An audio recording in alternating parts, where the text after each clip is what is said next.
Why are the taxpayers spending so much money on military supplies when we are not fighting any wars? In recent news, America has departed from Afghanistan, leaving around $3 billion worth of supplies to the Taliban.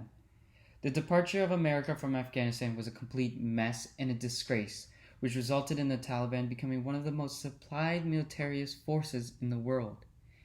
America spends 700 billion every year on military funding, and we are the number one country that spends the most on military supplies. But according to my in-class survey, 65% of you thought we spent less on our military. Should we cut spending on our military and use it on something better?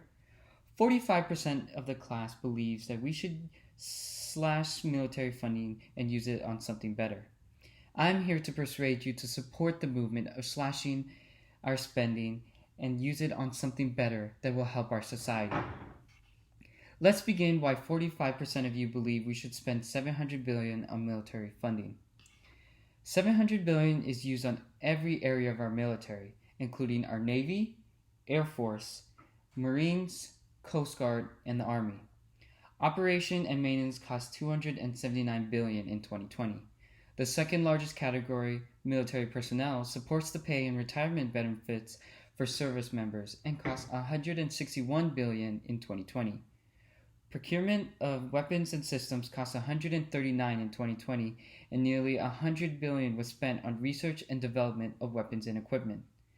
The money is used on necessary items that run the largest military to promote world peace. Even though the military says they support the world peace, the true reason why military funding is so high is capitalism.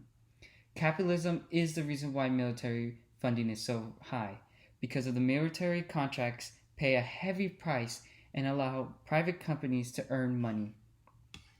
According to the book The Economics of Military Spending, a Marxist perspective, it states, in other words, the anarchy of production is that investment/production decisions are made by numerous profit-seeking individual enterprises without central coordination, which results in overproduction because production and consumption are determined by different laws. Thus, for English, a capitalist system has an inherent tendency to overproduce. Because of the money that can be made, many private companies overproduce to reach demand and to get a military contract.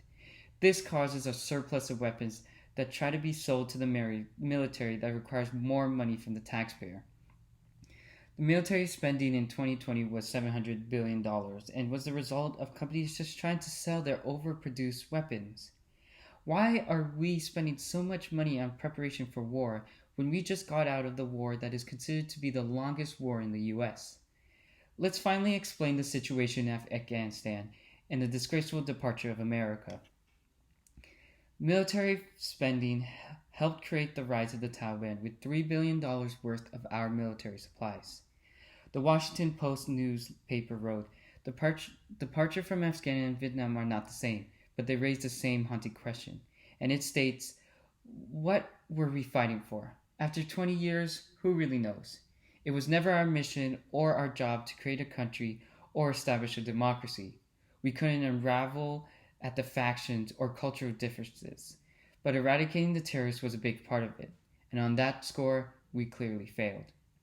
With the departure of America from Afghanistan, it was an absolute failure that shaped the view of modern America. America was never meant to be in Afghanistan and was only there for the capture of oil by former Vice President Dick Cheney. Because of the greed of one man, it resulted in one of the longest wars in American history, leaving behind $3 billion worth of supplies to the Taliban that America's fought for all these years. Yes, we got a revenge for the attack of 9/11, but in the end, we only created a more powerful enemy. $3 billion alone is a lot of money that can be used to greatly improve the quality of life. With only a fraction of the amount that America spends on military funding, we can greatly improve sections in our economy that desperately need more funding. 700 billion can be used to fund other things, such as education and the elimination of student debt.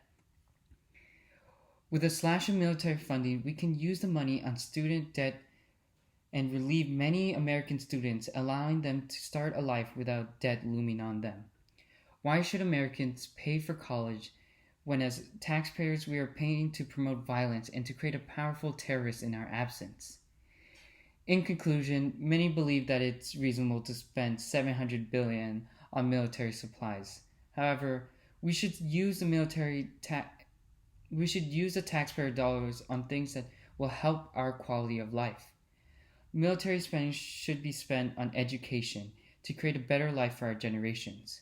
We should have never been in Afghanistan for so long, and with the capture of $3 billion worth of supplies in the hands of Taliban, the American taxpayers should realize that the money spent can be used on other things that can benefit our society, not break it down. Thank you.